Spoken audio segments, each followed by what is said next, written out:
고3 수험생인 윤석이 역시 예외는 아니다. 6월 초부터 한여름 삼복더위 같은 더운 날씨에 쉽게 지치는 요즘. 자, 5개의 손가락을 나타내시고요. 다 같이 떡. 공부에 열중하고 있는 윤석이가 갑자기 수업 도중 책을 들고 나가버린다. 도대체 무슨 일인 걸까? 안에서 좀 졸려가지고 서 있어서 하면 집중도 잘 되고 졸음도 깨가지고 되게 좋아요. 밀려오는 잠을 쫓기 위한 방편으로 복도에 서서 수업을 듣는 윤석이. 잠도 피곤도 공부를 향한 그의 열정을 이길 수 없다. 밤 12시 학교 자습실이 끝나는 시각. 그제서야 집으로 돌아가는 윤석이.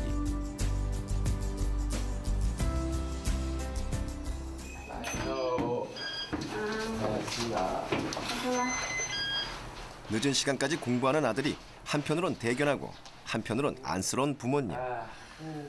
자신의 목표를 향해 쉼없이 달리는 윤석이에게 격려를 아끼지 않는다. 예상도 못했는데 갑자기 저렇게 공부도 잘하고 그러니까 뭐 예쁠 수밖에 없지 않겠어요? 늦은 시간까지 윤석이를 기다리는 건 짧게라도 함께 대화를 나누기 위해서다. 최근엔 윤석이의 대학 진학 문제가 주요 화제다. 서울대가 내신 환산 점수가 75점부터 한 78점까지는 가능하거든. 고3 아들 뒀으니까 어쩔 수 없이 제가 자꾸 관심을 갖고 그러니까 뭐 찾게 되더라고요. 좀 잘 되는 그런 걸 보고 싶으니까 제가 조금이라도 도움이 돼야 되지 않을까 그렇게 생각을 하고 계속 뭐 좀 찾아보게 됐어요. 집에 돌아와서도 손에서 책을 놓지 않는 윤석이. 고등학교에 올라와서 시작한 공부. 남들보다 늦었다고 생각하기에 항상 긴장의 끈을 놓지 않고 있다. 혹여 공부에 지칠 때나 해이해질 때면 자신의 성적표를 꺼내보며 스스로를 다잡는다. 모의고사 봤을 때 제일 잘 나온 성적표예요. 항상 이걸 보면서 이 더 잘 나온 성적표를 만들기 위해서 이걸 넘어보자, 한번 갱신을 또 해보자 이런 생각으로 더 열심히 노력하려고 노력하죠. 공부를 시작한 지 2년 만에 얻은 전국 상위 0.3%. 현재 1등급을 유지하고 있지만 중학교 때만 해도 꿈도 못 꿀 성적이었다. 중학교 때까지만 해도 전교 200등 막 이랬었는데 그때 같았으면 꿈도 못 꿨을 상황이잖아요. 그래가지고 항상 보면서 느끼면 되게 감개무량하고 막 그 감정도 북받쳐오고 막 그래요. 어릴 때부터 성악을 전공한 어머니 덕분에 음악을 접하며 자랐던 윤석이. 노래 소질이 있었던 그는 중학생이 되자 막연히 가수를 꿈꾸기 시작했다. 중학교 때 꿈은 가수였어요. 되게 중학교 때 봤을 때는 이제 가수들이 무대 위에서 열정적으로 노래 부르고 호응 같은 것도 되게 많이 받고 인지도도 되게 높았어가지고 그런 걸 보면서 되게 가수가 되고 싶다 이런 걸 되게 많이 느꼈어요. 그 직업에 되게 매료됐었고 한창 이제 정말 그게 매진하고 싶어가지고 공부도 놓을 정도로 되게 많이 매료가 됐었죠. 중학교 1, 2학년 시절 반에서 5등 안에 들었던 윤석이의 성적은 중3이 되자 급격하게 떨어지기 시작했다. 가수라는 꿈을 위해서 공부를 포기한 것이다. 석차를 보니까 뭐 201등, 388등도 있네요. 481명 중에 그런 성적들이 몇 개가 보이네요. 그냥 공부를 안 하겠다고 해서 그 이유가 너무 궁금했어요. 그래서 아이하고 얘기를 좀 해봤더니 이때 이제 가수의 꿈을 키우고 있었나 봐요. 노래만 잘하면 된다고 생각한 윤석이는 다니던 학원도 끊고 공부를 멀리하기 시작한다. 공부 대신 하루 종일 노래 연습에만 몰두했다.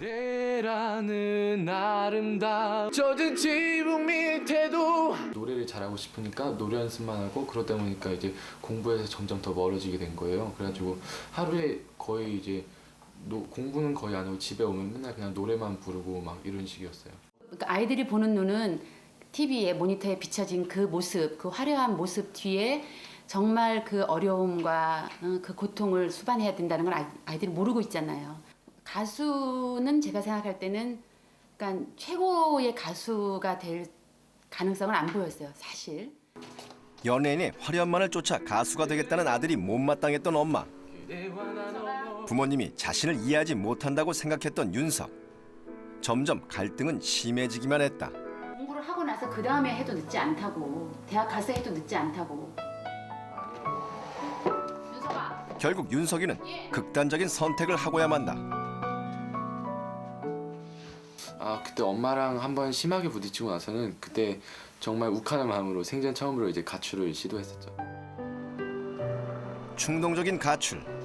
자신의 꿈을 위해 무작정 찾아간 기획사. 하지만 아무런 준비도 되어 있지 않던 윤석이를 누구도 반기지 않았다. 거리를 헤매며 보낸 24시간. 윤석이는 부모님의 소중함을 뼈저리게 깨달았다.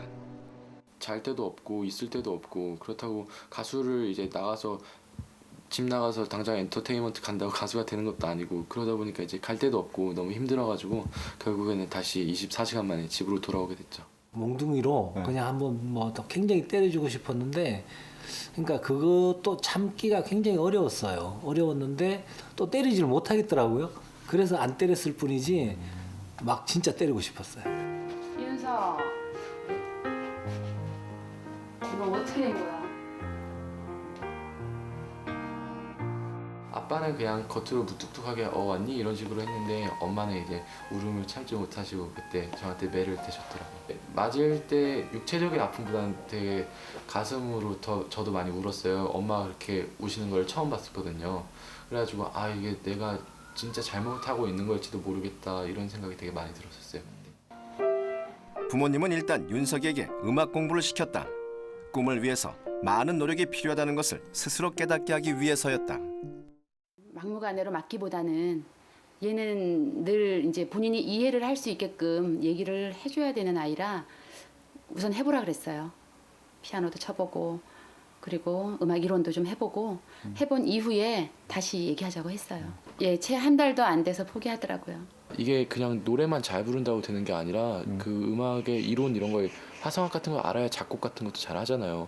근데 이런 거를 알려고 하니까 정말 한도 끝도 없이 어려워가지고 정말 더 이상은 못하겠다 싶어가지고 어쩔 수 없이 포기했어요. 아버지는 매를 들고 혼내는 대신 윤석이와 소통하기 위해 끊임없이 대화를 나눴다. 하지만 윤석이는 구체적인 목표의식이 없었다. 아버진 그것이 공부를 못하는 것보다 더 큰 문제라고 생각했다. 중3 때 제가 평생 아빠한테 혼날 거를 그때 다 혼났던 것 같아요. 공부를 안 해서 막 이런 게 아니라 저한테 그때 꿈이 없었거든요. 저는 그냥 무조건 막연하게 가수 할 거야 이랬는데 제대로 막 그 음악을 제대로 공부하지도 않고 그러다 보니까 되게 막연한 꿈처럼 생각이 된 거예요. 아빠도. 무작정 자신의 의견을 아이에게 강요하기보다는 윤석이가 스스로 따라올 수 있는 목표를 제시하기 위해 아버지는 공부를 시작했다. 아들을 설득하기 위해서는 부모의 권위만으로는 해결되지 않는다는 것을 깨달았기 때문이다. 아이를 설득을 해야 되겠는데 그럼 설득을 하려면 나도 아이에 대한 사전 지식이 좀 있어야 되지 않겠어요? 그러다 보니까 아이가 이제 솔깃해질 만한 그런 것들을 이제 제가 좀 찾아야 되겠고 또 우리 아이의 특성이 어떤가 또 알아야 되겠고 그래서 주변에 좀 물어도 보고 또 비슷한 사례에 대한 책도 좀 보게 되고 아마 그렇게 된 것 같아요. 아버지는 윤석이에게 자신의 적성과 능력을 마음껏 펼칠 수 있는 직업군에 대해 알려주고자 했다. 그러기 위해서는 윤석이가 어떤 직업에 맞는 성격과 능력을 가지고 있는지 먼저 파악해야 했다. 그렇게 찾아낸 것이 금융 분야였다. 이제 연구를 좀 했어요. 제 나름대로 아이들에 대한 특성, 뭐 성격, 성격이 분명히 금융 부분에 맞아요. 금융에 대해서 이제 제가 좀 공부를 하고 그리고 금융에 대해서 아이한테 이제 얘기를 해주기 시작했어요. 뭔가 뭐 더 잘할 수 있는 것이 아마 있을 텐데. 자기 스스로가 느껴야 인정을 하는 아이니까. 그렇지, 느껴야 돼. 윤석의 미래에 대해 충분히 고민한 아버지는 목표를 확실히 심어주기 위해 12년간의 계획을 담은 계획표를 만들었다.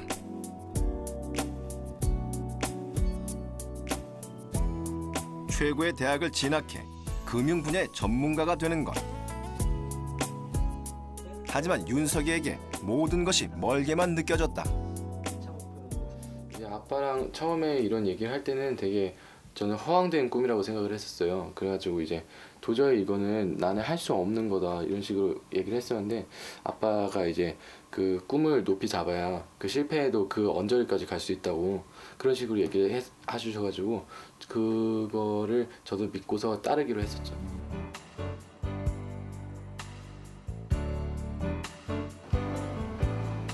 방황의 기간을 보내고 다시 시작한 공부.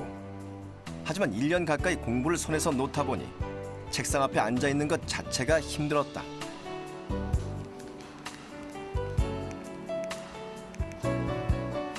한 시간은커녕 20분도 공부에 집중하지 못하고 돌아다니기 일쑤였다. 이러다간 모든 것이 물거품이 될 것만 같았다. 공부가 너무 안 됐어요. 정신 집중도 제대로 안 되고 잡생각 같은 것도 계속 나고 이제 앉아 있는 것 자체가 고통스럽거든요. 윤석인 자신의 문제점을 분석했다. 끈기와 인내, 집중력 부족이었다. 그것을 해결하기 위해 윤석이는 스톱워치를 이용했다.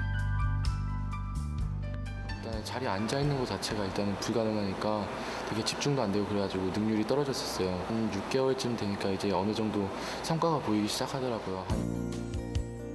무조건 앉아있는 시간이 아닌 제대로 집중한 시간만을 기록했다. 스스로를 경쟁 상대 삼아 시간을 점점 늘려나갔고 1년 후 집중력과 끈기가 크게 향상됐다. 한 20분 앉아있던 것도 이제 한 40분 정도 계속 앉아있을 수 있고 그렇게 하다 보니까 이제 점점 성적 같은 것도 좀 눈에 드러나게 올라가기 시작을 했었어요. 그래가지고 한 학기 정도 지나고 나니까 이제 좀 어느 정도 그게 자리가 잡히더라고요. 일단 공부하는 마음가짐과 자세가 갖춰지자 윤석이는 수학에 모든 시간을 할애했다. 하루 6시간 넘게 수학에만 매진했지만 고1 첫 시험에서 수학 성적은 여전히 중위권에서 벗어날 줄 몰랐다. 첫 시험에서 수학이 4등급이 나왔었어요. 제가 12년 계획을 세웠었는데 거기에다가 하버드, 서울대 막 이런 식으로 써놨었거든요. 근데 그곳을 가고 싶은데 정작 내 현실은 수학이 4등급이 나와버리니까 정말 좌절밖에 할 수가 없었죠. 때마침 수학 만점 친구와 짝이 된 윤석이. 일단 친구의 문제풀이 방식을 유심히 지켜보며 그의 공부법을 꾸준하게 관찰했다. 그것은 바로 문제를 꼼꼼히 푸는 것이었다. 일단 그 친구 스타일은 되게 천천하고 꼼꼼하게 수학을 보는 거였어요.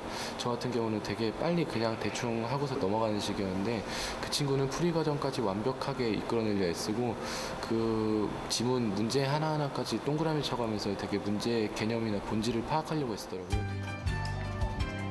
문제 푸는 방법과 요령을 익히기 위해 윤석이는 친구와 같은 문제집을 사서 똑같은 방식으로 수학 문제를 풀기 시작했다. 한 문제 한 문제 꼼꼼히 읽고 풀어가며 수학의 개념과 풀이 방법에 대해 공부했다. 그래도 모르거나 틀리는 문제는 친구가 귀찮아할 정도로 자주 질문했다. 이렇게 했을 때 상당히 질문을 많이 했어요. 너무 많이 해서 제가 좀 귀찮아질 정도로 아침에도 하고 막 저녁에도 막 수시로 막 해왔고요. 저 시험 기간에는 좀 자제해 달라고 할 정도로 많이 했어요. 친구한테 물어봐서 듣는 게 되게 효과적이라고 저는 생각했거든요. 왜냐면은 그게 해답지를 보는 것처럼 그 시각적으로 자기가 읽고서 그걸 그냥 아는 거는 그 친구한테 청각적으로 들으면서 그렇게 이해하는 것보다 능률이 되게 떨어져요. 수학 문제를 꼼꼼히 파악하고 풀이 과정을 모두 적어가며 잘못된 부분을 찾는 친구 태근이의 방법. 문제 자체를 잘못 이해해 답이 틀리기 부지기수였던 윤석이에게 최고의 공부 방법이었다. 답만 딱 구하는 게 중요한 게 아니라 문제 출제자가 도대체 어떤 의도를 갖고서 이거를 문제를 냈는지 알아내는 게 제일 중요해요. 줄이나 동그라미를 쳐가면서 보다 보면은 이게 어느샌가 단서 같은 거를 발견할 수 있어가지고 이걸 통해서 문제자가 이걸 의도했구나 이거를 딱 유추할 수 있게 되는 거죠. 이를테면 문제에 쓰여있는 공식과 답을 구할 때 요구되는 공식이 다른 문제에서 어떻게 문제를 풀어야 하는지 파악할 수 있게 된 것이다.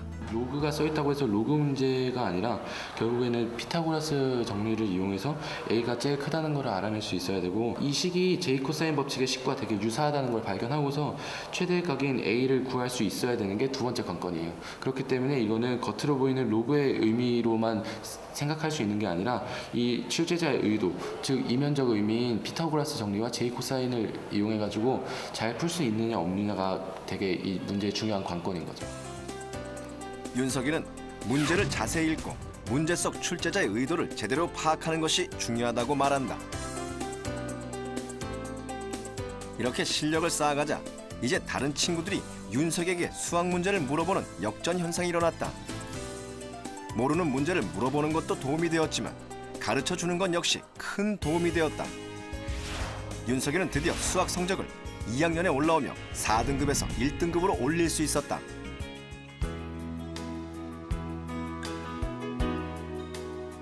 윤석의 성적이 많이 올랐지만 아버지는 혹여 아들이 자만심에 빠지지 않을까 또 다른 도움을 주고 있다.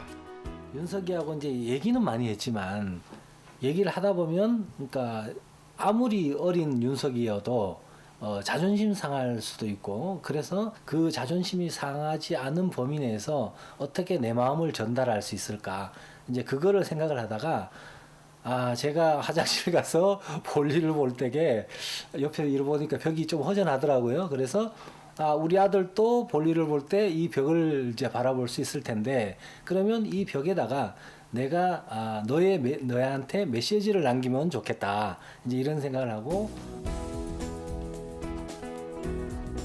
한창 예민한 시기, 아이에게 부모의 생각을 직접적으로 전달하는 것보다 좀 돌아가더라도 글을 이용해 윤석이가 스스로 느끼고 생각할 수 있도록 한 것이다. 말로 전해지면 뻔한 잔소리 같지만 글로 읽게 되면서 좀 더 깊게 생각하게 되는 계기가 되었다. 만약에 그 부모님이 저한테 야 너 좀 겸손해라, 아니면 너 좀 더 열심히 노력해라 이러면은 되게 자식된 입장으로서 괜한 반발심 같은 것도 좀 있었을 거예요. 근데 이런 식으로 아빠가 딱 간접적으로 이렇게 저한테 우회적으로 보여주시잖아요. 그러니까 오히려 자식으로서 이런 도전감 같은 것도 훨씬 덜하고 따르고 싶다는 되게 마음 같은 것도 되게 많이 들어요. 윤석이가 넘어야 할 또 하나의 산이 있었다. 유난히 싫어했던 언어 영역. 중학교 때부터 성적도 가장 나쁘고 집중도 안 되던 과목이었다. 저는 정말 국어 과목을 정말 제일 싫어했거든요. 그래가지고 중학교 때는 국어에서 8, 90점 넣어본 적이 거의 없었고, 그 고등학교 1학년 모의고사에서도 처음 보였을 때는 한 3, 4등급 막 이 정도 나왔었어요. 그런 윤석이가 변할 수 있었던 계기는 바로 선생님이었다. 부여하는 게 아니라 네. 한번 해보자. 네. 하자는 자연의 동원이나 소통. 학교의 인기 스타였던 국어 선생님께 잘 보이기 위해 공부를 시작했다. 선생님한테 이제 잘 보이고 싶은데 학생으로서 이제 잘 보이려는 거는 공부 잘하면 선생님한테 제일 사랑받잖아요. 선생님한테 또 질문을 자주 하러 갈 구실이 필요하니까 그것 때문에 오히려 더 열심히 언어를 해가지고 일부러 틀리기는 좀 뭐하잖아요. 딱 일부러 틀린 건지 티가 확 나니까, 그래가지고 그냥 아예 더 모르는 게 많아질 수 있도록 언어를 많이 풀었었어요. 선생님께 사랑받기 위해 시작한 공부. 시험을 준비할 때도 다른 과목은 2~3개의 문제집만 풀 때 언어 영역은 5~6개의 문제집을 풀었다. 그런데 이렇게 문제집을 풀다 보니 언어 영역의 공부 방법이 조금씩 보이기 시작했다. 되게 언어는 감각에 되게 많이 의존하는 경향이 있는 것 같아요. 그래가지고 그 감각 싸움이다 보니까 그 감각을 하루라도 안 하게 되면은 잃어버리게 되거든요. 그래가지고 저 같은 경우에는 그냥 많지는 않지만 하루에 6질문씩 꼬박꼬박 매일 했었죠. 하루에 지문 6개, 일주일에 모의고사 3회 분량을 꾸준히 풀며 윤석이는 나름의 방법을 터득했다. 바로 문제를 먼저 파악하는 것. 저는 항상 문제를 먼저 보고 나서 그런 다음 지문으로 들어가는 편이에요. 여기 보면은 항상 옳지 않은 것에 대한 문제가 많이 나와요. 근데 옳지 않은 것은 하나 빼고는 나머지 4개는 다 옳은 문장인 거잖아요. 그래서 이 옳은 문장들을 이렇게 보다 보면은 그 대충 지문에 대한 짐작을 할 수가 있어요. 그렇게 해가지고 미리 알고서 이 지문으로 들어가게 되면은 그 지문 간의 내용 중심 파악이라든지 인과관계, 단락별로 인과관계 이런 거를 잘 파악할 수가 있어요. 그렇게 하면은 그 여러 번 보지 않아도 한 번의 지문을 확실하게 파악을 할 수가 있거든요. 그렇기 때문에 시간 절약에도 되게 도움이 많이 돼요. 둘째는 바로 시간 관리다. 문제를 정해놓은 시간 내에 풀려고 했다. 지문 하나에 문제가 5문제가 있다. 이러면은 문제 5문제 5분에다가 지문 하나 1분 해가지고 6분 이렇게 써놔요. 문제 위에다가 데드라인을 써놔요. 스탑워치 시작과 동시에 시작을 해요.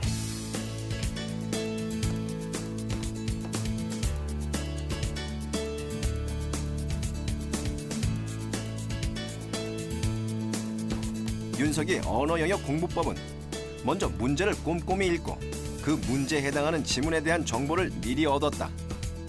그리고 정해진 시간 내에 지문을 숙독하며 문제에 필요한 지문의 정보를 뽑아냈다. 그렇게 하면 빠른 시간 내에 정확히 문제를 풀 수 있어 언어 영역의 점수를 올리는 데 많은 도움이 되었다.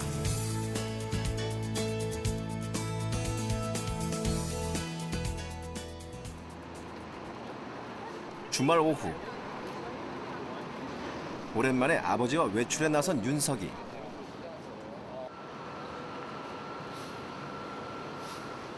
아버지와 바쁜 시간을 쪼개 이곳을 찾은 이유는 윤석이의 꿈을 위해서다. 그 목표가 명확하다면 그 다음에는 이제 국내 유수의 인터넷 쇼핑몰을 일군 대표와의 대화를 통해 윤석이가 미래에 대한 더 큰 그림을 그릴 수 있도록 자리를 마련한 것이다. 공부하기도 바쁜 와중에 낭비라고 생각될 수도 있지만 윤석이는 이런 만남을 통해 좀 더 자신을 다잡는 계기가 된다고 생각하고 있다. 공부를 왜 해야 되는지에 대해서 자기 생각을 잘 정리하는 게 제일 중요하죠. 그게 동기인데, 공부를 하는 동기인데, 그러니까 그 동기가 스스로의 생각이 명확할수록 그러니까 내가 앞으로 이렇게 살아봐야겠다, 아니면 뭐 어느 학교를 가서 어떤 공부를 해서 어떻게 해야겠다 라고 하는 어떤 큰 그림을 가지고, 그게 이제 꿈 같은 것인데, 그런 동기가 명확할수록 그 자발성이라는 것이 사실 힘을 발휘하게 되는 것이죠. 처음에는 이제 좀 그냥 귀찮게 그냥 공부 열심히 하면 다 잘 되겠지 이러면서 그런 사람들 왜 만나 이런 생각도 되게 많이 했었는데, 이제 점점 만나면 만날수록 내가 모르는 세계가 있다는 거를 확실히 깨닫게 되고, 그리고 이제 내가 정말 구체적인 이상형인 거잖아요. 그래가지고 그런 걸 볼 때마다 되게 자극 같은 것도 많이 받고, 그러면서 더 공부를 열심히 할 수 있게 되는 그런 계기가 되곤 하죠. 매일 공부만 하다 보면 체력이 떨어질 수 있기에 시간이 될 때마다 함께 운동을 하는 부자. 윤석이 아버지는 아들에게 권위적인 부모보다는 언제든지 편하게 대화를 나누는 친구 같은 부모가 되고 싶어한다. 또한 아들이 확고한 목표를 갖고 달려나갈 때 물질적인 도움도 중요하지만 무엇보다 정신적인 도움을 주어야 된다고 생각한다. 그러기 위해서 아버진 끊임없이 노력하고 있다. 그 현대사회에서 금융 분야가 되게 각광을 받고 있어요. 최근에서도 미국 모기지 사태에서도 봤듯이 한 나라의 경제가 그 세계적으로 많은 영향을 미치거든요. 그것처럼 오늘날 그 금융 분야가 되게 중요한 자리를 차지하고 있는데, 저는 이 금융 분야에서 안정화를 꾀하고 그 금융 분야의 건전한 발전을 이루는 데 앞장서고 싶어요. 어차피 내가 가야 될 길이라면 하여튼 최고를 지향하자. 그래서 그 목표로 해서 가자. 가다 보면 어느 정도 자기가 원하는 목표를 이루지 않을까. 마지막에 결국은 이 목표를 만일에 못 이룬다 하더라도 그 바로 밑에 목표는 이루지 않을 건가, 이런 생각을 가지고 하여튼 최고를 목표로 가자 이렇게 설득을 했어요. 막연히 가수를 꿈꾸던 소년. 하지만 아버지의 도움으로 자신의 목표를 세우고 피나는 노력을 통해 현재 성과를 이룬 윤석이. 그처럼 자신의 꿈에 대해 치열하게 고민하고 힘차게 달려나간다면 자신의 목표에 좀 더 가까이 다가갈 수 있는 발판을 마련할 수 있을 것이다.